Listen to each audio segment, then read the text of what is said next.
একদিনে 2 পদক জিতল বাংলাদেশ, দুটি কম্পাউন্ডে। মিশ্র দ্বৈতে ভারতের কাছে হেরে রৌপ্য আর এককে চাইনিজ তাইপেকে হারিয়ে ব্রোঞ্জ জিতেছে লাল সবুজের আর্চাররা। যদিও রিকার্ভে পদক শূন্য থাকায় হতাশ হেড কোচ মার্টিন ফ্রেডরিক। হাতছানি ছিল সোনার পদকের, কিন্তু পারলেন না হিমু বন্যা জুটি। ফাইনালে ভারতের সাথে লড়াই করে হেরেছেন 151-153 পয়েন্টে।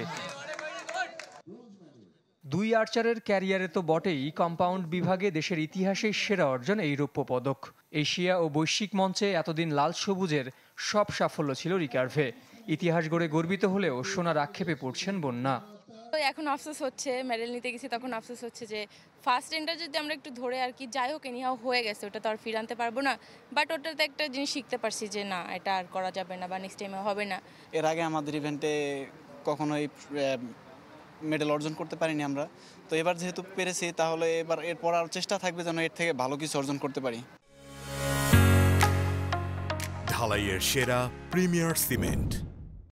সকালে রূপার পর বিকেলে ব্রোঞ্জ জিতেছে বাংলাদেশ, এটিও কম্পাউন্ডে। নারী এককে চাইনিজ তাইপের সিইউ চেনকে 145-144 পয়েন্টে হারিয়ে পোডিয়ামে লাল সবুজের পতাকা উড়িয়েছেন কুলসুম আক্তার মনি। এশিয়ান আর্চারি চ্যাম্পিয়নশিপের এক আসরে জোড়া পদক অবশ্য এবারই প্রথম নয়।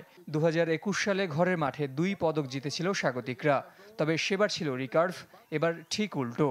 যদিও মেডেলের চেয়ে আর্চারদের ধরে রাখাই চ্যালেঞ্জ হিসেবে দেখছেন হেড কোচ মার্টিন ফ্রেডরিক।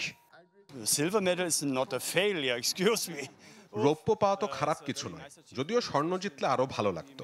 আর রিকার্ভে এবার কোনো পদক না পেয়ে আমিও কিছুটা হতাশ। আর্চারদের ঝরে পড়া রোধে ফেডারেশনের পাশাপাশি অন্যান্য প্রতিষ্ঠানকেও এগিয়ে আসতে হবে, তাদের দায়িত্ব নিতে হবে।